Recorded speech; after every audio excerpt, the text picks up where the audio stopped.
Ce lundi, on parle de cette tentative d'assassinat de l'ancien président américain Donald Trump.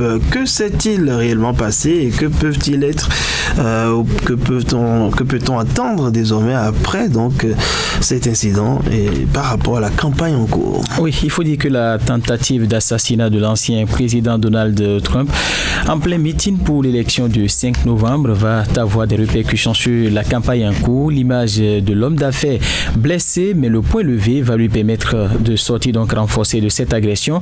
À l'inverse, son adversaire Joe Biden est toujours empêtré donc dans la polémique de son état de santé et sa capacité à diriger le pays. Et au lendemain de cette tentative d'assassinat dont il a été victime, mais dont il est ressorti seulement légèrement blessé à l'oreille, Donald Trump a exhorté le dimanche 14 juillet les Américains à l'unité. Seul Dieu a empêché l'impensable de se produire, a assuré le candidat républicain à la présidentielle sur sa page Truth Social. À cet instant, il est plus important que jamais que nous tenions unis, a ajouté l'ex-président, appelant à ne pas permettre au mal de gagner. Il faut dire que cet événement a eu lieu lors de la campagne pour l'élection présidentielle qui est organisée le 5 novembre prochain. Les conséquences de cette tentative d'assassinat sur le scrutin pourraient être considérables. Dans tous les médias, l'image de l'ex-président de 78 ans évacué, la joue ensanglantée mais le point levé, hurlant « Fights » après plusieurs tirs lors de ces meetings à Bootley en Pennsylvanie. Tout en boucle et comme le résument plusieurs sources, elle vaut tous les spots de campagne du monde. Et ces images d'un Donald Trump couvert de sang, le point levé à l'ombre d'un drapeau américain vont devenir emblématiques. Il en ressort presque comme un héros hollywoodien, estimé également Red Brody, un ancien procureur de l'État de New York. L'agression de l'ancien président et sa réaction combative, immortalisée par les photographes, devrait ainsi accroître ses chances de remporter donc l'élection présidentielle face au président sortant Joe Biden.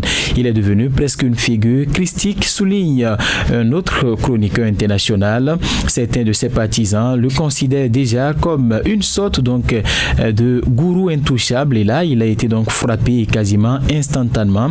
Il a ressuscité. L'ancien président américain était donc déjà parvenu à rassembler les membres du Parti républicain autour de sa candidature, alors que certains avaient pris leur assistance avec lui après l'insurrection meurtrière du 6 janvier 2021. Cet événement pourrait quand même lui attirer de nouveaux partisans, et dans le cadre de la campagne électorale, les fameux républicains modérés républicains donc à cette élection ne vont pouvoir qu'admirer le courage et la force, donc le caractère également dont a fait preuve Donald Trump. Alors cette tentative d'assassinat propulse Donald Trump devant Joe Biden dans les sondages. Oui, la plupart des enquêtes d'opinion donnent Donald Trump 78 ans et Joe Biden 80 ans au coude à coude pour l'élection de 5 novembre prochain, mais cette tentative d'assassinat pourrait sonner comme le glas pour le président en exercice dont l'état de santé pose des questions au sein même du camp démocrate. Ces derniers jours, l'attention se focalise sur les doutes sur sa capacité à affronter Donald Trump depuis le débat du 27 juin marqué par la performance calamiteuse du démocrate. Une vingtaine de parlementaires l'ont d'ailleurs appelé à se retirer. Aux États-Unis, plusieurs observateurs pensent également que les jeux sont faits et que l'élection est pliée. Donald Trump serait donc en avance dans les sondages selon plusieurs instituts de sondage. Mais quoi qu'on dise, les démocrates ont encore une chance de se rattraper, et cette chance pour beaucoup d'acteurs politiques du camp présidentiel, ils estiment qu'il reste encore d'autres options pour les démocrates dans cette campagne. Ils peuvent conserver donc Kamala Harris, la vice-présidente, pour garder les 200 millions de dollars de fonds de campagne et lui associer donc un gouverneur d'un État du Midwest pour faire un ticket gagnant. Il faut dire que ce meeting de Donald Trump à Berkeley était donc le dernier avant la convention républicaine qui va débuter donc ce lundi à Milwaukee, et au thème donc de laquelle Donald Trump doit être officiellement investi candidat du Parti républicain à la présidentielle.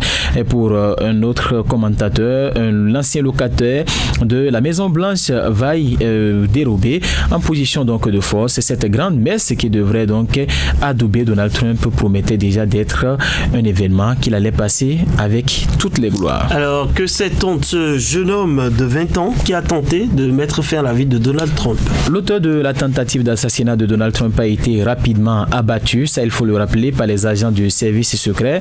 Il a été identifié par le FBI comme Thomas Matthew Crooks, un jeune américain de 20 ans originaire de Bethel Park, une banlieue de de Pittsburgh. L'arme utilisée a été donc achetée légalement par le père du tireur justement, et du matériel explosif a été également retrouvé dans le véhicule utilisé par le jeune homme. Son corps sans vie gît donc sur le toit d'un bâtiment à moins de 150 mètres de l'estrade sur laquelle s'exprimait Trump. Thomas Matthew Crick, 20 ans, a été touché en pleine tête par les tireurs de riposte, donc des snipers du service secret, après avoir ouvert le feu sur l'ancien président. Ces tirs, il faut le rappeler, ont tué donc un spectateur et grièvement blessé 2 personnes qui étaient présentes au meeting de Donald Trump. Et selon des sources proches des services secrets citées par la chaîne ABC, Thomas Matthew Crick a utilisé donc un fusil de type AR-15, une arme qui est fréquemment utilisée dans les tueries de masse, qui avait été achetée légalement par son père. Le FBI enquête donc sur les motivations du tireur qui n'ont pas été établies à ce stade. Pour terminer, il faut rappeler, René Soglo, que Donald Trump n'est pas le premier président américain qui a fait objet d'une tentative d'assassinat. Plusieurs présidents des États-Unis d'Amérique en sont même morts au cours donc de leur mandat depuis l'élection du premier d'entre eux. Donald Trump est un ancien président, mais le premier à avoir subi un assassinat aux États-Unis est George Washington. C'était en 1789.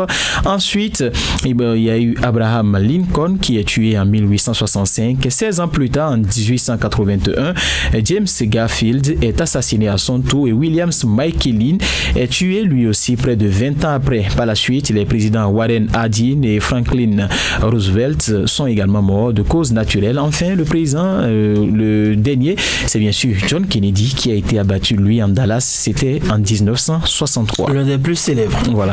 En tout cas, être président des États-Unis, c'est risqué. Très risqué. Comme l'avait démontré la célèbre série 24 chrono. Merci à vous, Epiphane Tchabi, pour toutes ces informations. On va